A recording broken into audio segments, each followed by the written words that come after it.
భ్రమరనాదం మనసా స్మరామి ప్రోగ్రాంకి స్వాగతం, సుస్వాగతం. అందరూ బాగుండాలి, అందులో మనం ఉండాలి.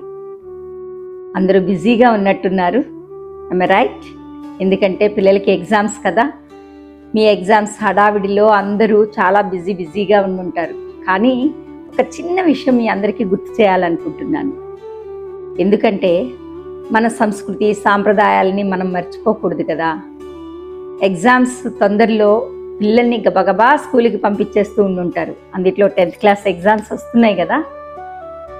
ఆ ఎగ్జామ్స్కి మీరు పంపించే ముందు ఒక చిన్న విన్నపం.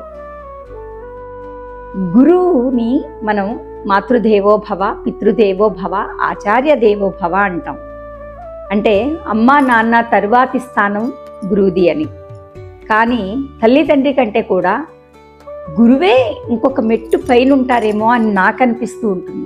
ఎగ్జామ్స్కి వెళ్ళేటప్పుడు ప్రతి తల్లి తండ్రి ఆచరించాల్సిన చిన్న నియమం మీ అందరికీ తెలియచేయాలి అనుకుంటున్నాను. గురువు గారికి నమస్కరించుకుని మనం ఏ పని మొదలుపెట్టినా సక్సెస్ అవుతుంది అంటారు. భగవంతుడు దీవెనల కన్నా ముఖ్యమైనవి గురువుగారి దీవెనలు. అందుకని మనం కంపల్సరీ భగవంతుని ఎలా పూజించుకుంటున్నామో అలా గురువు గారికి కూడా నమస్కరించుకుని మనం ఏ పని తలపెట్టినా అది సక్సెస్ అవుతుంది. ఈ రోజుల్లో పిల్లలు పాదాభివందనాలు చేయటం చాలా తగ్గిపోయింది. ఆ సంస్కారం అనేది మనం మర్చిపోతున్నాం. దాన్ని మళ్ళా గుర్తు చేయాలనేది నా చిన్న ప్రయత్నం. మనం అందరం గుడికి వెళ్తాం కదా, పండగలకి పబ్బాలకి కనీసం రోజు కాకపోయినా అప్పుడప్పుడు వెళ్తూ ఉంటాం కదా. వెళ్ళినప్పుడు మనం ఏం చేస్తాం? డైరెక్ట్గా గుళ్ళోకి వెళ్ళిపోలేం కదా. గుళ్ళోకి వెళ్ళాలి అని అంటే మెట్టులు ఎక్కాలి, గుమ్మం దాటాలి, ధ్వజస్తంభం దాటాలి. ఆ మెట్టులు ఎక్కేటప్పుడు ఆ మెట్లకి నమస్కారం చేస్తాం, ధ్వజస్తంభానికి నమస్కారం పెడతాం. ఆ తర్వాత గుడిలోకి వెళ్ళిన తర్వాత గుడిలో భగవంతునికి నమస్కారం చేస్తాం. అంటే భగవంతుని దర్శనం ఆశీస్సులు దొరికే ముందే మనకి ఎవరి ఆశీస్సులు కావాలని ఎవరికి నమస్కారం చేస్తున్నాం? మెట్టులకి, ధ్వజస్తంభానికి కదా. అలాగే మనకు సక్సెస్ అవ్వాలి, మన జీవితంలో సక్సెస్ అవ్వాలి అంటే తల్లి తండ్రి మాతృదేవో భవ, పితృదేవో భవ, ఆచార్య దేవో భవ. అంటే అమ్మా నాన్న తర్వాత ఉన్నటువంటి గురువు గారికి తప్పకుండా నమస్కారం చేయాలి. జ్ఞానాన్ని పెంచే గురువు చాలా ముఖ్యం మన జీవితంలో.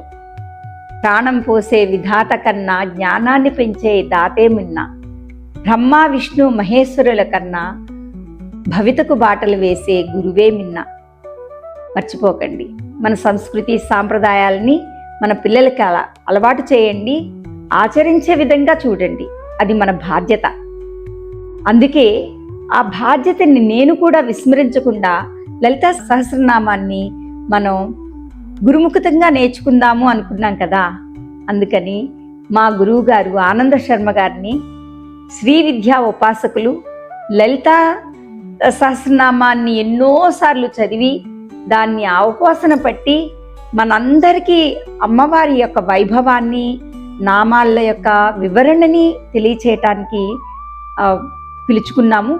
ఆ గురువు గారిని మేము ఈరోజు నమస్కరిస్తూ పాదపూజ చేసుకుంటూ లలితా సహస్రనామ పారాయణాన్ని మొదలు పెడదాం. అందరూ వీక్షించండి. గురు బ్రహ్మ గురు విష్ణు గురుదేవో మహేశ్వర గురు సాక్షాత్ పరబ్రహ్మ తస్మై శ్రీ గురవే నమః.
లలితానుగ్రహ ప్రసాద ఫల సిద్ధిరస్తు.